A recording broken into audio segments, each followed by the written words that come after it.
sepertinya sudah tidak ada batasan bagi para pengacara ini. Seolah-olah, maksud saya para pengacara itu pengacara tertentu ya, khususnya dalam hal ini Saudara Rasman Nasution. Tabrak sana, tabrak sini, sepertinya sudah nggak ada batasan lagi di dalam profesi ini. Seolah-olah mempertunjukkan bahwa maupun polisi, hakim, dan sebagainya seolah-olah bisa diatur semua. Ya, bahkan laporan polisi seolah-olah bisa mengatur polisi ini harus mengadakan pemeriksaan di mana dan sebagainya. Profesi pengacara ini kelihatannya mempertunjukkan hal-hal yang menurut saya sudah di luar profesi pengacara itu sendiri.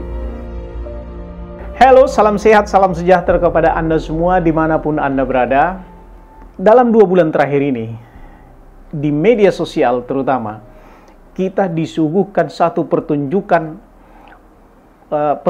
yang luar biasa menurut saya oleh beberapa pengacara yang tergolong pengacara senior, yaitu Hotman Paris, Rasman Nasution, dengan perseteruan mereka, termasuk melibatkan lagi FBI Forum Batak Intelektual dengan Ikan Mujahirnya, dan masuk lagi Iklim Hakim, mantan asisten pribadi daripada Hotman Paris Hutapea, bercampur aduk semua. Dan saya terus terang melihat sepertinya profesi pengacara itu terjerembab jatuh sangat dalam oleh karena keadaan-keadaan ini. Tetapi kelihatannya di tengah perjalanan, boleh saya katakan pada saat ini ada di tengah perjalanan, menjadi lebih menarik. Kenapa? Khusus mengenai Rasman Nasution yang akhirnya dipecat sebagai kuasa hukum oleh Iklim Hakim. Ini menjadi persoalan dan saya kaget karena ketika saya melihat press conference-nya, begitu luar biasa sepertinya Rasman Nasution ini membela Iklim Hakim. Tetapi di satu sisi, Iklim Hakim kelihatannya dan ternyata faktanya di ujung tidak merasa nyaman, tidak merasa ada secure, tidak ada merasa terbantu masalah-masalah hukumnya. Sampai akhirnya dia mengambil keputusan memecat Rasman Nasution, mencabut kuasa hukumnya. Di sini juga kelihatan bahwa ternyata berdasarkan pengakuan daripada pengacaranya, ya, ternyata Rasman Nasution tidak membebani fee ataupun biaya lawyer kepada Iklim Hakim itu. Dari mana kita tahu? Yaitu setelah Rasman Nasution mensomasi 2 kali ternyata, mensomasi Iklim Hakim keberatan atas pencabutan kuasanya dan meminta ganti rugi ataupun denda. Nah, ini menjadi satu hal yang menarik ya. Dan pengacaranya sudah memberikan statement terhadap hal ini dan saya tidak perlu ulangi lagi. Tetapi yang menarik buat saya adalah kelihatannya di sini ada hal yang tidak wajar. Pengacaranya mengatakan bahwa kami tidak melihat di situ ada pelecehan seksual. Tetapi di situ hanya ada upaya-upaya seorang pria memperjuangkan keinginan-keinginannya, tetapi tidak sampai kepada pelecehan seksual. Nah, di satu sisi, Iklim Hakim ini sebagai orang awam hukum, ternyata dia sudah mempercayakan 100% kepada pengacaranya apa yang harus dilakukan. Dan pengacaranya yang baru, Saudara Abdul Farid ya, mengatakan bahwa ternyata ketika berkonsultasi dia menggambarkan ibarat hubungan dokter dengan pasien. Ketika pasien datang kepada dokter, lalu pasien ini menceritakan keadaannya, lalu dokter mengatakan kamu kena penyakit ini, maka si pasien ini mengakui, merasakan bahwa dia terkena penyakit itu. Luar biasa itu pengacara yang baru, Saudara Abdul Farid ya. Jadi oleh sebab itu, karena hal ini sudah banyak diketahui orang ya, saya hanya ingin menyampaikan beberapa hal saja dalam hal ini.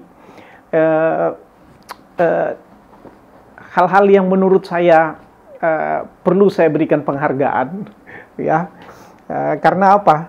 Karena saya menduga hal ini nanti akan berujung, artinya kasus Iklim Hakim ini akan berujung kepada perdamaian antara Iklim Hakim dengan pihak Hotman Paris, dan kepada Rasman, bayangan saya ini akan berujung di pengadilan.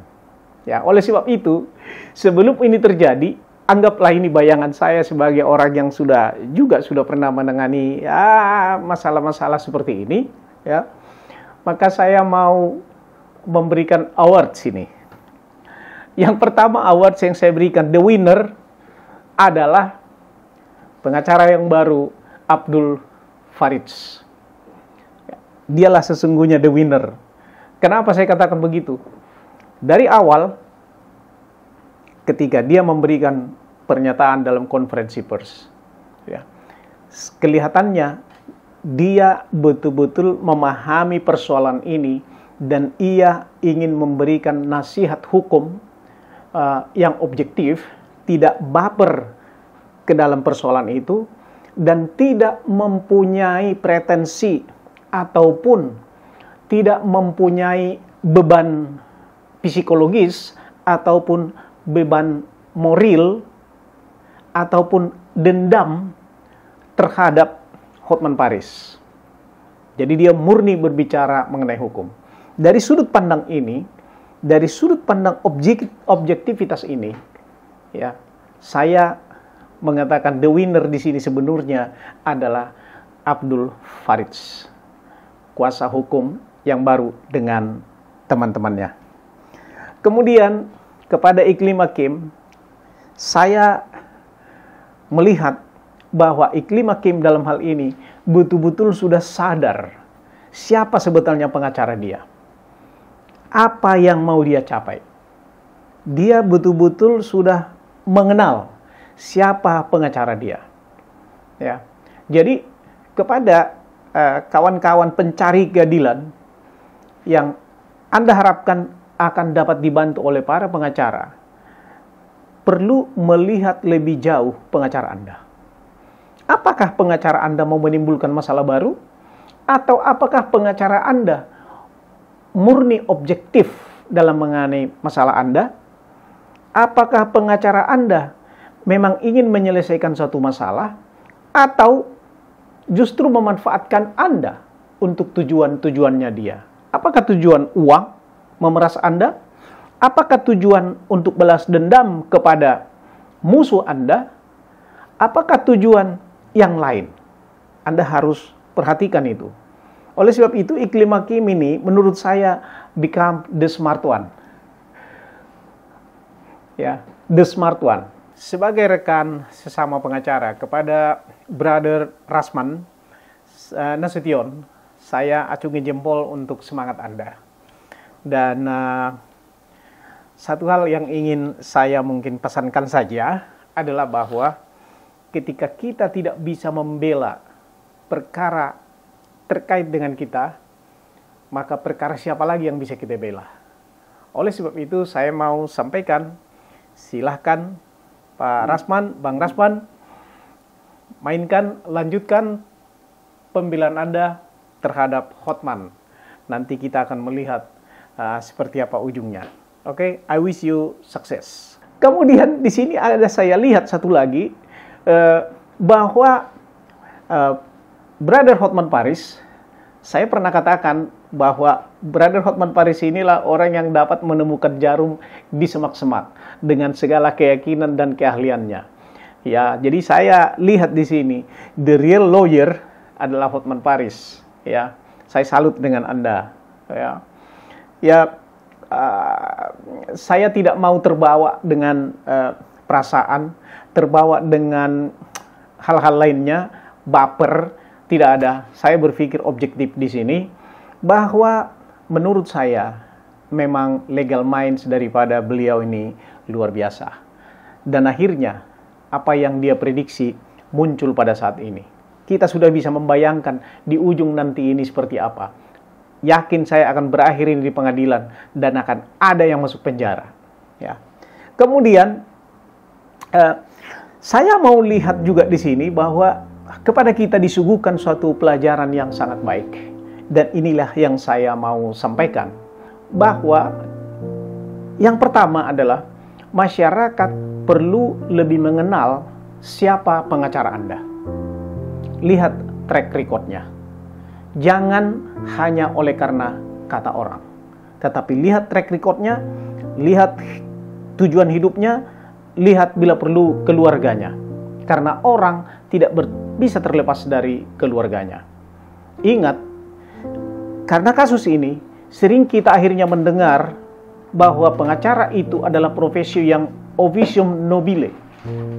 Ya, officium nobile, yaitu profesi yang agung, yang mulia, yang sesungguhnya menurut saya masih sangat jauh daripada apa yang dicapai oleh para pengacara sekarang ini.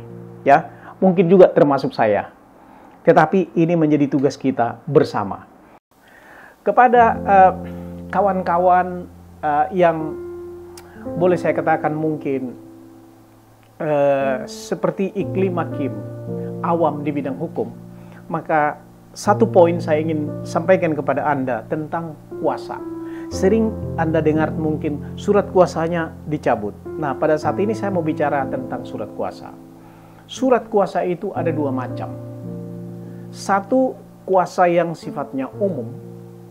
Yang kedua, kuasa yang sifatnya khusus. Kuasa umum itu adalah sifatnya pengelolaan. Ya. Sifatnya pengelolaan suatu kegiatan misalnya. Salah satu contohnya, ya, seseorang dikuasakan untuk mengoperasikan atau menjalankan satu perusahaan misalnya. Nah, oleh sebab itu, ketika Anda mau memberikan satu surat kuasa, entah kepada pengacara Anda misalnya, maka pastikan Anda memberikan surat kuasa khusus. Jangan surat kuasa umum. Bila perlu, cantumkan di situ surat kuasa khusus untuk, misalnya, laporan polisi di Polsek atau di Polres mana, atau di Polda, atau di Bareskrim, dan sebagainya. Ya, cantumkan nomor perkaranya. Atau belum ada nomor perkaranya, misalnya cantumkan kasusnya apa, di mana.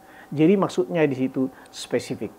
Jangan pernah tanda tangani kuasa yang sifatnya umum. Ya. Nah, surat kuasa khusus tadi adalah surat kuasa yang spesifik terhadap hal tertentu. Ya, seperti yang saya katakan tadi, surat kuasa khusus. Ya, khusus untuk menangani satu masalah apa seperti saya katakan tadi, nomor bila perlu nomor perkaranya, nomor suratnya dan sebagainya. Jadi hanya untuk menangani itu saja, bukan untuk menangani yang lain. Nah, mungkin terlalu rumit apabila saya jelaskan lagi terlalu jauh nanti tentang hal ini bagi kawan-kawan yang sifatnya ataupun awam di bidang hukum ini. Akan tapi mungkin dua hal ini tadi sudah lebih dari cukup untuk buat Anda dulu bahwa surat kuasa itu ada dua macam, surat kuasa umum yang sifatnya umum dan surat kuasa yang sifatnya khusus. Nah, berbicara tentang pengacara, Anda lebih bagus menandatangani atau mestinya Anda menandatangani surat kuasa khusus.